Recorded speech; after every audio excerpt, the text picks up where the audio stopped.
হে বস, আজকের সবথেকে latest update news যে ইন্ডিয়ান সেকুলার ফ্রন্ট থেকে বিশ্বজিৎ মাইতি তিনি কি বললেন, দেখুন সেই ভিডিও। নওশাদ সিদ্দিকী বিশ্বজিৎ মাইতি আমডাঙ্গায় কাফন পরে নামবে, এবারে বুথ দখল করতে দেব না। তৃণমূলের যারা দু পয়সার ফুটো মস্তান আছেন তারা কান খুলে শুনে রাখুন, আমি সেই ছেলে। এখনো পর্যন্ত একটা টুপি নওশাদ আর আমি ভাগ করে পড়ি, এখনো পর্যন্ত নওশাদ আমি একটা রুটি ভাগ করে খাই।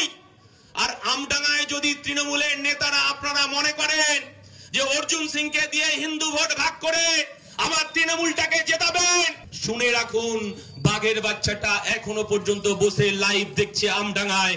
বাঘের বাচ্চা ঢুকবে যেখানে যেখানে 2021-এ রিগিং হয়েছিল, সেই রিগিং এর জায়গায় সভা হবে। আর আমরা কাফন পরে নামবো আমডাঙ্গায়। তৃণমূলের যদি ক্ষমতা থাকে আর 2026-এ বুথে রিগিং করে দেখাক। আপনারা আমডাঙ্গা তৈরির কারিগর আজকে যারা এখানে মিটিং শুনছেন, আর যে তৃণমূলের নেতারা দূর থেকে আমাদের ভাষণ শুনছেন আর মনে মনে ফোন দিয়ে আসছেন যে 21 সালের মতো আবার বুথ দখল করব, শুনে রাখুন নওশাদ সিদ্দিকী বিশ্বজিৎ মাইতি আমডাঙ্গায় কাফন পরে নামবে, এবারে বুথ দখল করতে দেব না।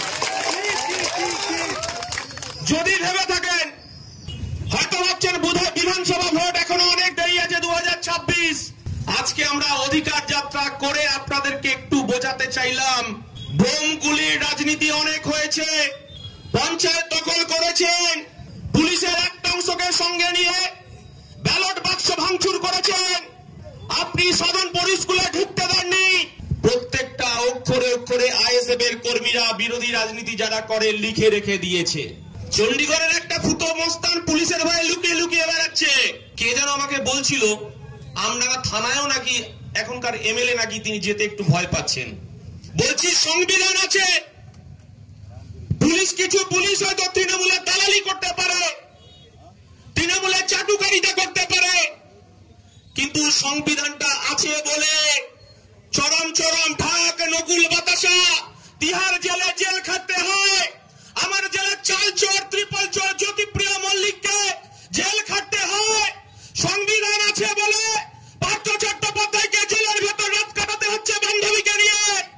সংবিধানটা আছে বলে তৃণমূলের ফুটো মস্তানগুলো তারাই দাদাগিরি বন্ধ হয়েছে।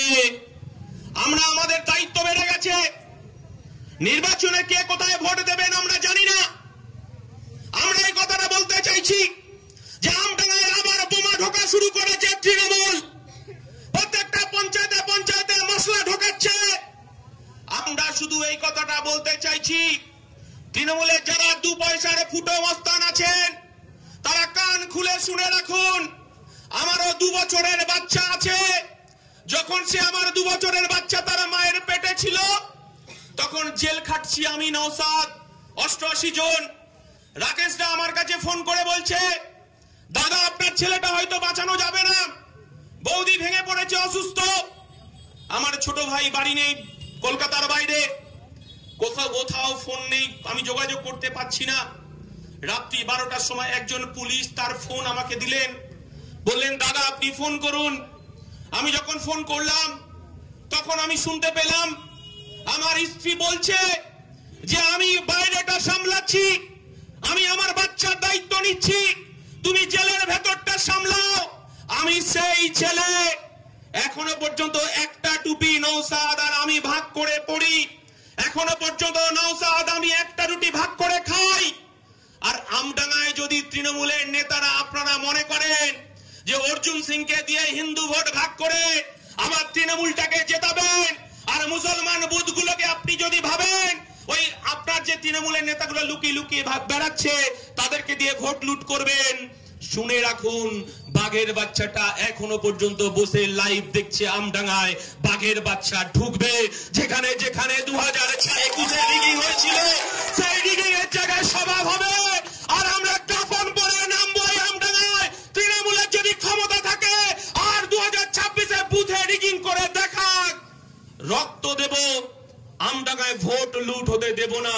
এই কথাটা আপনাদেরকে আমি পরিষ্কার ভাবে বলে দিতে চাই।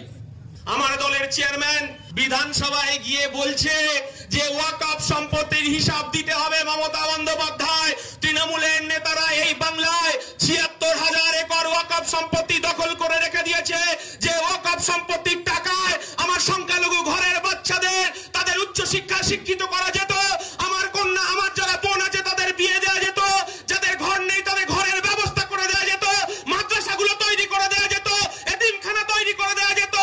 সেই কারণেই তো মমতা বন্দ্যোপাধ্যায় আমার নওশাদ সিদ্দিকীকে ভয় পায়, কারণ এই ছেলেটা বিধানসভায় গিয়ে বলছে যে মন্দিরের জমি দখল করছে তৃণমূল, এই মন্দিরের দেবোত্তর সম্পত্তি জমি দখল করা যাবে না, এগুলো হিন্দু ভাইদের হাতে তুলে দিতে হবে।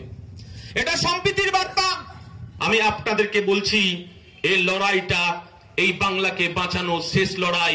দিদিমণি আপনার বয়স 75 হয়ে গেছে, কারণ এই লড়াইটা আমাদের নওশাদ সিদ্দিকী যখন বিজেপি পার্লামেন্টে আমরা দেখলাম ওয়াকফ সংশোধনী বিল পাস হচ্ছে, সেখানে কেন তৃণমূলের লোকসভায় 3 জন এমপি ভোট দিল না? ভেতরে ভেতরে কতটা করেছে আমরা জানি না, 3 জন এমপি ভোট দেয়নি। রাজ্যসভায় যখন বিল গেল, রাজ্যসভায় তৃণমূলের 2 জন এমপি ভোট দিল না। আমরা জানি এটা আরএসএস এর নাগপুরের ইশারায় হয়েছে, যাতে ওয়াকফ সংশোধনী বিলটা পাস হয়ে যায়। আমরা বলতে চাইছি, ভালো কথা, এই ভারতবর্ষে ওয়াকফ সংশোধনী বিলের বিরুদ্ধে যারা ভোট দিল 98% হিন্দু এমপি, তারা কি এতটাই বোকা? ওয়াকফ সংশোধনী বিলে ভোট দিল, কংগ্রেসের এমপিরা ভোট দিল, সমাজবাদী পার্টির এমপিরা ভোট দিল, আরজেডির এমপিরা ভোট দিল, তারা 98% তারা হিন্দু এমপি, তারা ভোট দিল। আর আমার দিদিমণি বলছে, যখন ওয়াকফ সংশোধনী বিল আটকানোর জন্য আমার ধর্মপ্রাণ মানুষ, ধর্মপ্রাণ সংখ্যালঘু মানুষ, তারা যখন রাস্তায় নেমে প্রতিবাদ করছে, মমতা ব্যানার্জি তিনি পুলিশকে লেলিয়ে দিলেন, এই আন্দোলন করা যাবে না, দিল্লিতে যেতে হবে আন্দোলন করতে গিয়ে। এই বাংলায় নতুন করে আবার আগুন জ্বালানোর চেষ্টা হচ্ছে।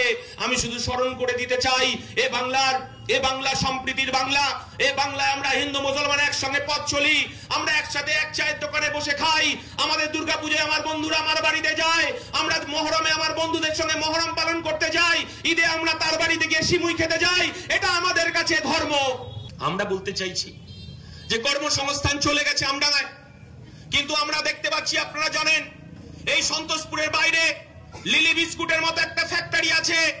তৃণমূল ওখানে সিন্ডিকেট তৈরি করে লিলি বিস্কুটের জমি বিক্রি করতে চাইছে। নওশাদ বলছে, দাদা, লিলি বিস্কুটের জমি বিক্রি করতে চাইছে তৃণমূলের নেতারা, সেটা আটকাতে হবে। কারণ আমডাঙ্গার বেকার যুবকেরা তারা পেটে গামছা বেঁধে তারা বিড়ি, সিগারেট, মদ, গাঁজা খাচ্ছে, আর এখানকার যারা তৃণমূলের নেতা আছে সেটাকে মদত দিচ্ছে। এই জিনিসটাকে বন্ধ করতে হবে। আমরা বলতে চাইছি যে নওশাদ সিদ্দিকী বলেছে, দাদা আমি সন্তোষপুরে আসবো, লিলি বিস্কুটের কারখানা বিক্রি করা যাবে না, সেখানে হাব হবে। আমার আমডাঙ্গায় যারা কম শিক্ষিত ভাইরা আছে তাদের জন্য জরি শিল্পের হাব হবে, কারখানা হবে, সেখানে আমার ভাইরা, আমার পরিবারের ছেলেরা কাজ করবে। সে তৃণমূল হতে পারে, সে বিজেপি হতে পারে, সে সিপিএম হতে পারে, সে আইএসএফ হতে পারে, কিন্তু তার পরিচয় সে একজন বেকার যুবক। এটা একমাত্র নওশাদ সিদ্দিকী বলতে পারে। আর আপনার পঞ্চায়েতের সভাপতি বলে যে রফিপুরে ত্রিপল দেওয়া হবে না, ওখান থেকে আইএসএফ জিতেছে, আইএসএফ এর জন্য ত্রিপল নয়, তৃণমূলের জন্য ত্রিপল। আপনি তো খুব ছোট পরিসরে পলিটিক্স করেন। আপনাদেরকে বলছি, যারা আমডাঙ্গা তৈরির কারিগর, আপনার ট্যাক্সের টাকায় ত্রিপলটা কেনা হয়, আপনার ট্যাক্সের টাকায় 1,10,000 টাকা দুর্গাপুজোয়, আমার দুর্গাপুজোয় দেওয়া হয়। আমি বলতে চাইছি, আমার দুর্গা খুশি হতো তখন তৃণমূলের নেতারা যে 100 দিনের কাজ চুরি করেছে, 100 দিনের কাজটা যদি চালু হতো, আমার দুর্গা খুশি হতো। 1,10,000 টাকা আমার পুজো কমিটিগুলো চায় না, মমতা ব্যানার্জি উপঢৌকন দিতে চাইছে। আপনাদেরকে বিচার ছুড়ে দিলাম। এটা সম্প্রীতির বাংলা, এই বাংলা রবীন্দ্রনাথের বাংলা, এই বাংলা নেতাজি সুভাষচন্দ্র বসুর বাংলা, এই বাংলা কাজী নজরুল ইসলামের বাংলা। মোরা এক বৃন্তে দুইটি কুসুম, হিন্দু মুসলমান, মুসলিম তার নয়নমণি, হিন্দু তাহার প্রাণ। সো আপনারা তো নিশ্চয়ই ভিডিওটা বস দেখলেন যে ইন্ডিয়ান সেকুলার ফ্রন্ট থেকে বিশ্বজিৎ মাইতি তিনি বেশ কিছু তথ্য বা বেশ কিছু স্টেটমেন্ট তিনি দিয়েছেন 2026 ভোটের জন্য, এবং তিনি পরিষ্কার জানিয়েছেন যে 2026-এ যে বিধানসভা ভোট আসছে সেখানে আমডাঙ্গায় নওশাদ সিদ্দিকী ও বিশ্বজিৎ মাইতি মাথায় কাফন বেঁধে কিন্তু মানে ময়দানে কিন্তু নামবে এবং মানে কোনো প্রকার বুথ কিন্তু দখল করতে দেবে না, সেই রকম কিন্তু একটা পরিকল্পনা বা সেই রকম কিন্তু একটা স্টেটমেন্ট কিন্তু দিচ্ছেন বিশ্বজিৎ মাইতি। তিনি কিন্তু পরিষ্কার জানিয়েছেন যে আমরা 2026-এ আমরা মানে মাথায় কাফন বেঁধে নামবো আমডাঙ্গায়, যে এখানে কোনো বুথ দখল করতে দেব না এবং ভোট হবে গণতান্ত্রিক প্রক্রিয়ার মধ্যে দিয়ে, ভোট হবে গণতান্ত্রিক প্রক্রিয়ার মধ্যে দিয়ে। তো সেই প্রকার কিন্তু একটা স্টেটমেন্ট কিন্তু আমরা পাচ্ছি। আর সেই সঙ্গে বেশ কিছু তথ্য বা বেশ কিছু স্টেটমেন্ট কিন্তু দিয়েছেন বিশ্বজিৎ মাইতি এবং তো এই হচ্ছে মেন কথা। তো বস আপনারা কিন্তু নিশ্চয়ই ভিডিওটা দেখলেন, তো আপনারা দেখে কিন্তু একটা ব্যাখ্যা করবেন যে 2026-এ যে কোন দল কতটা ভোট পাবে এবং কোন দলকে মানুষ দুহাত দিয়ে সাপোর্ট দেবে, দুহাত দিয়ে ভালোবাসবে। আপনারা কিন্তু নিশ্চয়ই আপনাদের মূল্যবান মতবাদটা কিন্তু বস কমেন্টে দিয়ে যাবেন। আর হ্যাঁ, মানুষের সাথে যে দল কাজ করবে, মানুষের পাশে যে দল থাকবে, মানে মানুষ তো তার প্রতিই তো বেশি অ্যাক্টিভ থাকে না, এবং মানুষ তাকেই দুহাত দিয়ে সাপোর্ট করবে। যে সমাজের জন্য ভালো কাজ করবে, যে মানুষের পাশে থাকবে, নিশ্চয়ই সমাজের মানুষ তার পাশেই তাকেই সাপোর্ট দেবে।